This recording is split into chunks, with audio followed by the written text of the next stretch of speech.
Olá, seja bem-vindo ao dia 38 da nossa leitura bíblica anual de 2024, Mostra-nos o Pai. No cronograma de hoje são os capítulos de Êxodo, é Êxodo capítulos 34 e 35, e também Provérbios 20, versos de 1 a 15.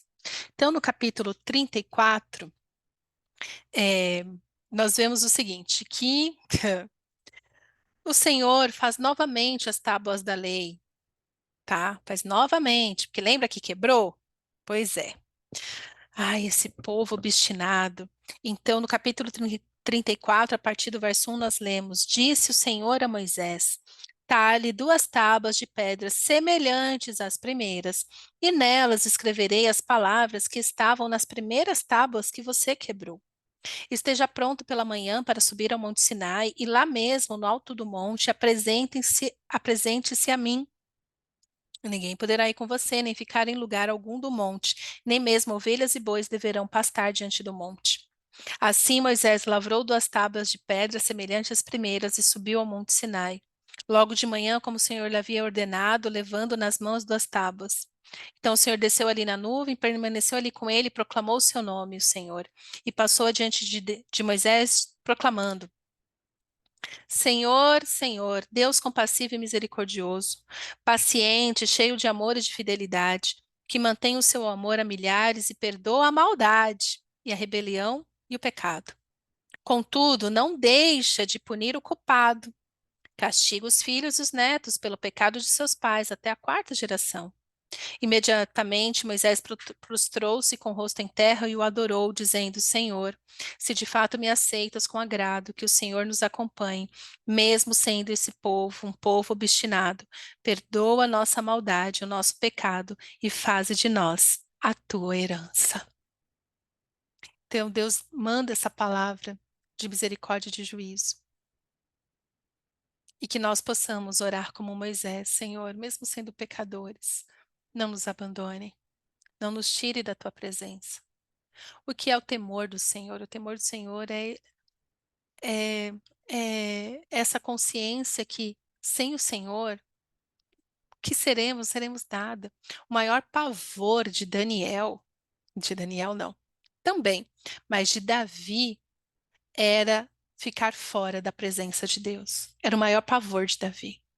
Davi, ao menos pensar nisso, por isso que os salmos são tão ricos, de falando, Senhor, eu amo estar na tua presença, eu quero estar nos teus átrios. A tua presença, a tua graça é melhor do que a vida.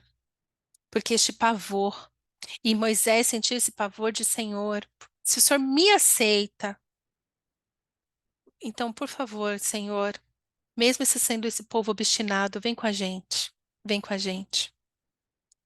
Verso 10. Faço com você uma aliança, diz o Senhor. Diante de todo o seu povo, farei maravilhas jamais realizadas na presença de nenhum outro povo do mundo. O povo no meio do qual você habita verá a obra maravilhosa que eu, Senhor, farei. Obedeça às ordens que hoje lhe dou.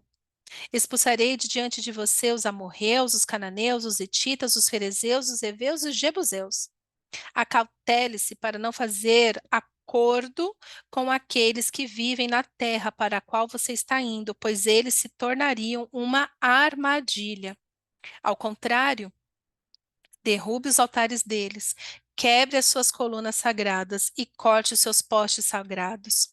Nunca adore nenhum outro Deus, porque o Senhor, cujo nome é zeloso, é de fato Deus zeloso. Você consegue agora, se você está acompanhando aqui todos os dias, você consegue entender por que Deus bateu tanto nessa tecla de idolatria? Idolatria é um lugar muito sutil, mas muito constante na nossa vida. Idolatria é quando você se volta com rebeldia com Deus, falando, eu vou fazer o que eu acho que é certo. E Deus, ele alerta Moisés para que alerte o povo, falando, quando você entrar na terra prometida, você precisa derrubar os altares que ali estão, que são altares levantados a demônios. Trazendo para a nossa vida hoje, na prática, você precisa entender que agora que você nasceu de novo, você precisa destruir todos os altares que se levantaram na sua vida, que você levantou a demônios. Então, se você tem fanatismo com qualquer coisa, com o futebol ou qualquer outro esporte, com música, com vestimenta, com comida, isso são altares. Por quê? Porque isso faz com que você o que que é o fanatismo? O que que é a idolatria? Tudo aquilo que você não consegue abrir mão por amor ao Senhor. Você não consegue nem orar por isso, porque vai que Deus te pede. Você não quer dar.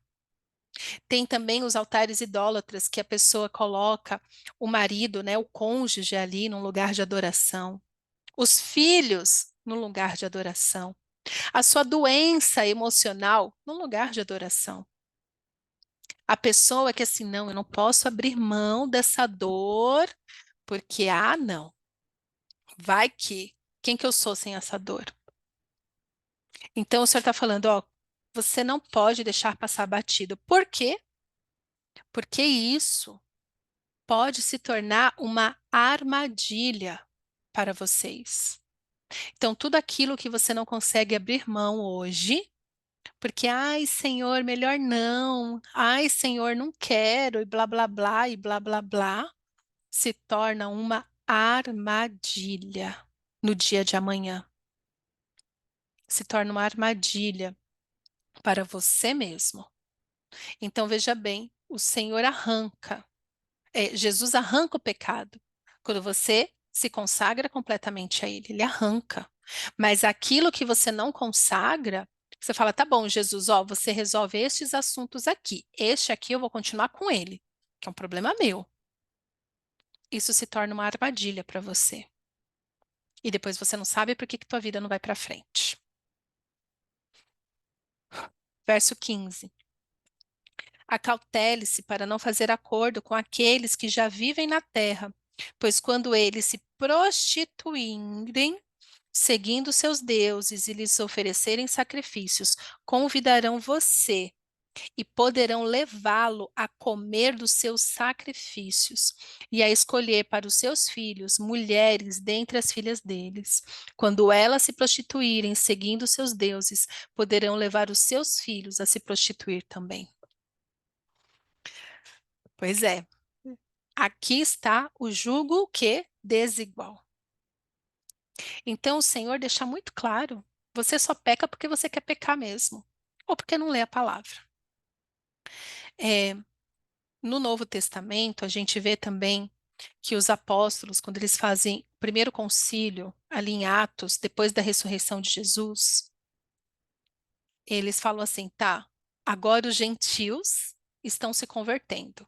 Porque até então Deus era o Deus dos judeus. Mas a gente já vai ver aqui também no Antigo Testamento que pessoas que não eram judias, né, não eram judeus, elas também se convertiam a Deus. Como foi o caso de Ruth, né? Ruth era moabita e ela fala para Noemi: o seu povo será o meu povo, o seu Deus será o meu Deus. Então ela se converte ao judaísmo ali.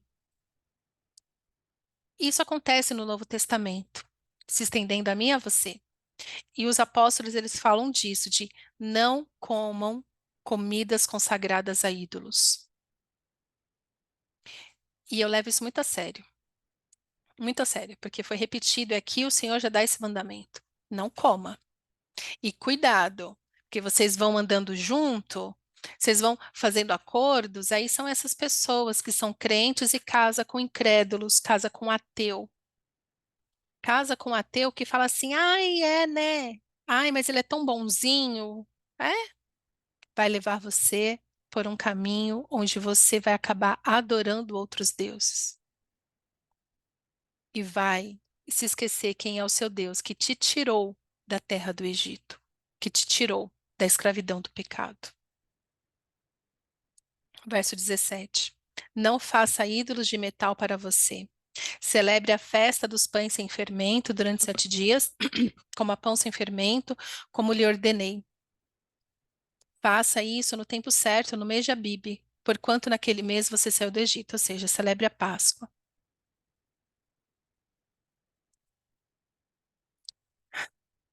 E aqui ele continua, né, reforçando o que está ali nos 10 mandamentos. Verso 24 diz: Expulsarei nações diante de você e ampliarei o seu território. Quando você subir 3 vezes ao ano para se apresentar ao Senhor, o seu Deus, ninguém cobiçará a sua terra. A nossa proteção está em amar o Senhor de todo o coração. O lugar de adoração. Então, aqui o que o Senhor está falando é que tem 3 festas específicas que eles celebravam todos juntos no tabernáculo, que depois se tornou, né, o Templo de Salomão. 3 vezes por ano eles tinham que ir lá, ou seja, eles deixavam sua casa, deixavam tudo lá e se reuniam como um só povo, 3 vezes ao ano. E Deus está falando assim: quando você tira um tempo para me adorar, eu cuido da sua terra, eu cuido da sua casa. Não tenha medo. Por isso que eu falo tanto aqui que o lugar de adoração a Deus é um lugar que nos protege de todo mal, de todo mal. Porque quando você se volta para adorar o Senhor cuida do que é seu, cuida de você, que você vai estar lá prestando adoração, e cuida de tudo que é seu. Este é o princípio do sábado. Quando você separa um tempo para realmente amar o Senhor, adorar conscientemente, porque o sábado nos traz a consciência da adoração, de um tempo separado a Deus. Como eu já falei no outro áudio, é o dia que você dedicar ao Senhor, porque o Senhor olha o coração. Mas quando você faz intencionalmente essa separação de um tempo para descansar e adorar o Senhor cuida de tudo que é seu, absolutamente tudo. E nós podemos descansar nesta palavra, nessa certeza de que Deus cuida de nós o tempo todo. Que nesse tempo o Senhor te traga consciência se você realmente o tem adorado ou se você tem se prostituído contra os deuses. Se você tem adorado mais o que o Senhor te deu do que quem Ele é.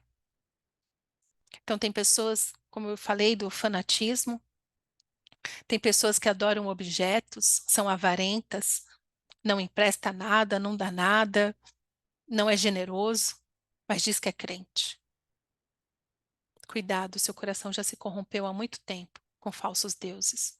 Está na hora desses altares serem destruídos e você se render ao único e verdadeiro Deus, o Deus criador de todas as coisas.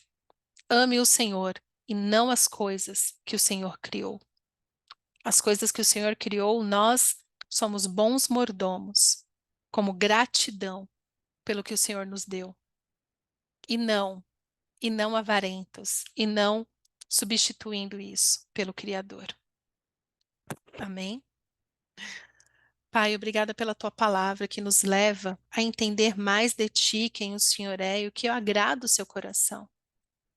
Te pedimos perdão, Senhor, porque sempre a gente vem aqui pedir a tua graça, pedir o teu favor para que o Senhor nos abençoe e tantas vezes nos desviamos, ó Pai, de ti e acabamos adorando o que o Senhor nos deu, ao invés de adorar somente a ti, Senhor, que é criador de todas as coisas.